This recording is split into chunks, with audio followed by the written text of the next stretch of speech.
Yeah, so I'm going to do a quick overview of where we are in fine-grained access control. This is something we started thinking about at the beginning of the summer based on a lot of feedback from the community around wanting this capability to control who has access to what metadata on DataHub's platform. So I'm going to start by just talking about what access control is. So how we think about it is that access control is a way to declare who can perform what action against which resources. And how we model this is with three kind of sub-concepts. One is an actor, which determines the who portion of the policy, a privilege, so what action they can perform, and then finally a resource or an object. This is commonly kind of known as actor verb object in some areas of the world. We use actor privilege resource. And what we do is we put these three things together and we call them a policy. So with the new kind of implementation, we allow you to declare a policy that includes these three things to control access on DataHub. So I'm just going to talk about a few policies in English. On DataHub's platform, you may want to kind of restrict who can do certain things. So number one, maybe dataset owners should be able to add documentation, but they shouldn't be able to add tags. So we want a controlled vocabulary of tags, perhaps. Another example is maybe the data platform team should be able to edit anything about a data set, right? Because they manage the platform, they're sort of the admins of DataHub. Maybe Ted, our data steward, should be able to edit any data set's tags. Maybe that's his job, but shouldn't be able to edit the description or the ownership or anything else. And finally, maybe the administrative group should be able to manage policies themselves, right? So should be able to dictate who can do what on the platform. So as part of Milestone 1 for fine-grained access control, we defined the following as the scope. We wanted to be able to define and enforce policies supporting the following characteristics. We wanted to be able to support the following privileges: editing tags, editing ownership, editing documentation for an asset, editing the links to the institutional memory about an asset, and finally, in the case of data sets, editing schema tags and descriptions.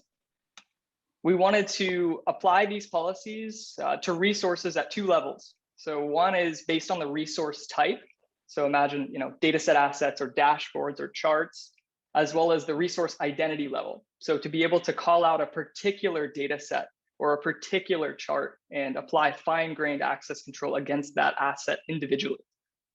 And then finally, we wanted to model this concept of actors using our concept of user in groups that already exist. So we wanted to be able to say that John should be able to do something to a particular data set, or maybe a group should be able to do something to a particular dashboard. We also wanted the ability to support sort of this wildcard predicate and say all users or all groups should be able to do something to a particular asset. Finally, we wanted to model one sort of edge-based predicate, which allows owners of assets to perform particular actions. So perhaps the owners of a data set should be able to, again, update the description, maybe not the tags.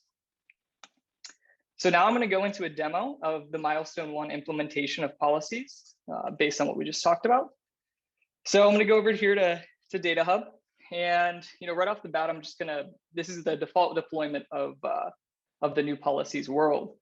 So I'm going to go ahead and search. I've just got some of this, basic sample metadata in here that you guys are all familiar with, probably. I'm going to go to this first data set. And I'm going to try to add a tag, right? So let's say new tag. Okay, I already have one, my new tag. And what you'll notice right away is that we've got a warning here, which says, looks like you're unauthorized to perform that action.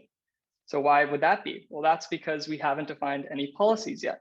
So I, by default, am not able to do anything to this data set, right? This is kind of a fail close world.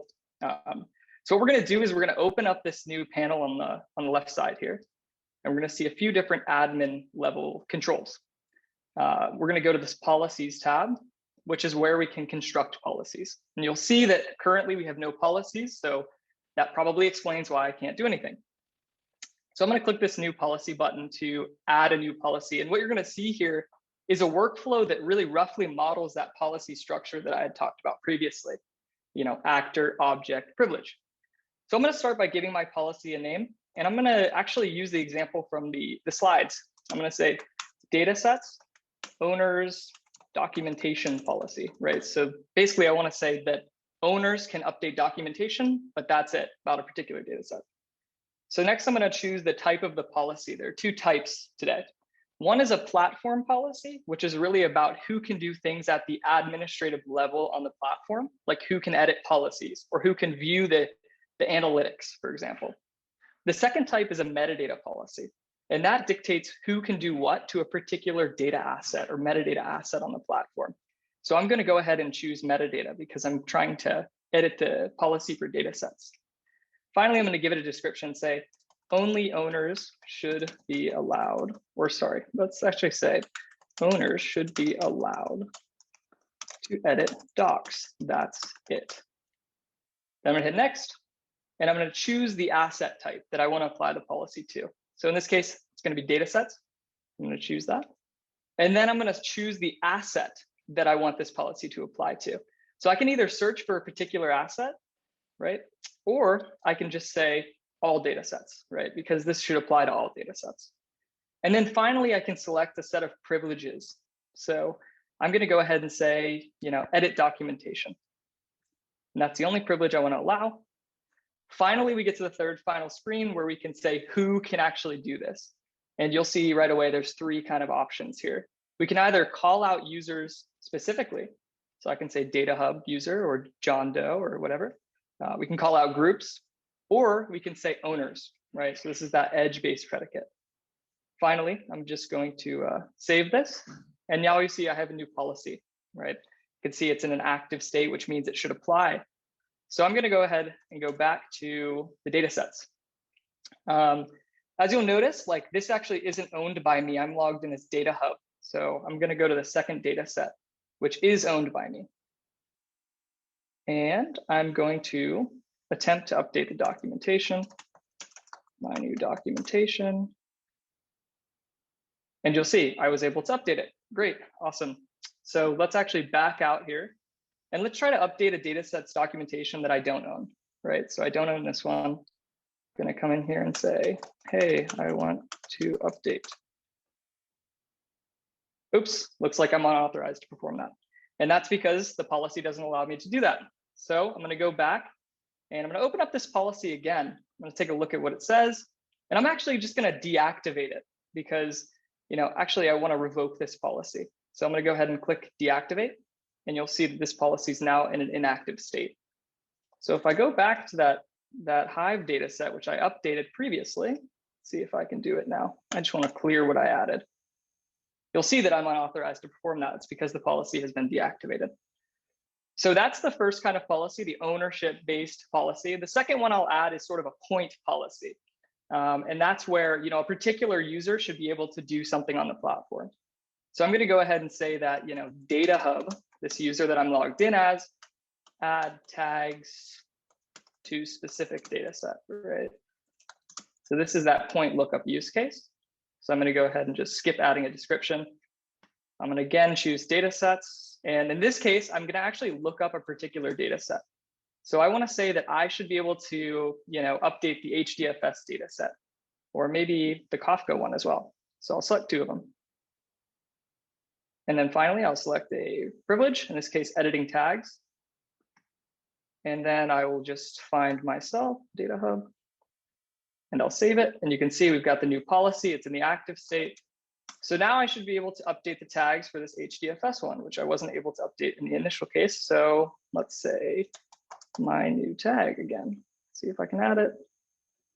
Looks like I was able to add it. I can remove tags, of course, because I have full control over editing the tags. Right, so this one works. This one's deactivated. And then actually, sorry, this one's deactivated. And then I'm also the owner of this one. So I can probably add a tag here as well. Awesome. Okay, so we've correctly created two policies. And now finally, there's the final thing I want to demo, which is just cleaning up policies. So there are cases in which you may have created a policy by mistake.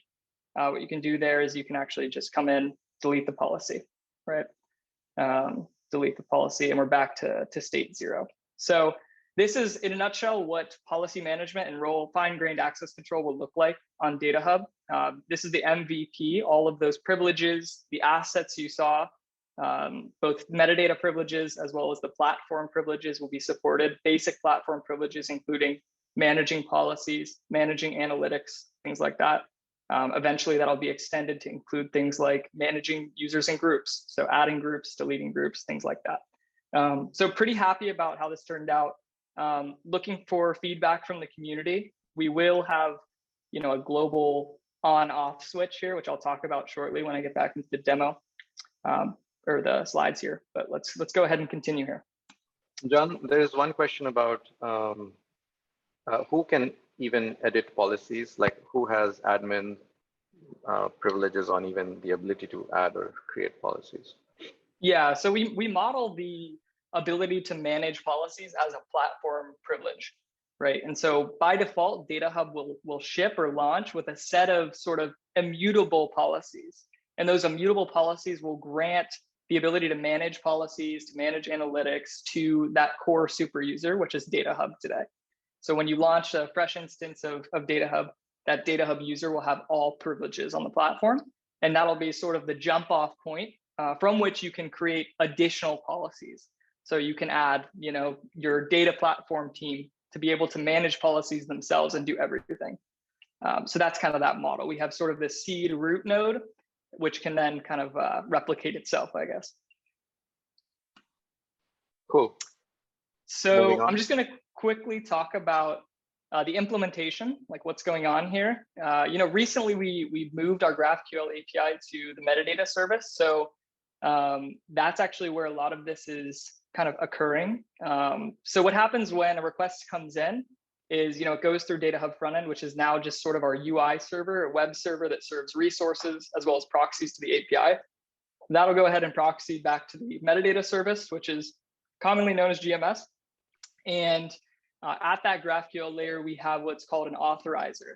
And that authorizer's job is to basically determine whether a particular action should be allowed or not. And it does this by periodically syncing with the database, which has the set of all the policies.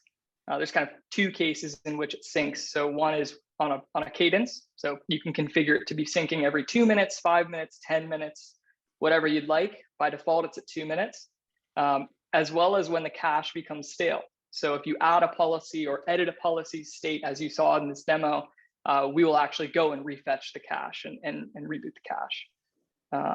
And so that gets us into the authorizer itself, this key component, which basically maintains that cache, always keeps kind of the latest view of the policies, as well as makes a determination at request time, whether to allow or deny a particular action. And it does so by exposing an API that takes those 3 pieces of the policy that we had talked about prior. So at request time, the invoking code will pass, an actor, which is basically the user principal behind the request. It'll pass the groups that user is associated with, as well as a privilege it wants to authorize and the resource against which it wants to apply that privilege. The authorizer will then take that information, take the policies it knows about, and produce a decision by sort of executing predicates. So it's pretty awesome. So policies in practice, we want policies to be enabled or disabled globally at deploy time. So what this means is you can continue to use DataHub as you're using it today, where there's no policies and anyone on the platform can do anything.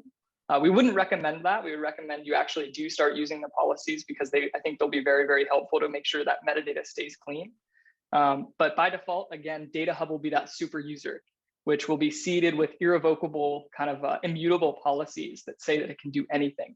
And so it'll be on the operator to go and spawn off additional policies on a per policy basis from that core admin account. Finally, I'll just talk about a little bit about what's on the horizon for policies.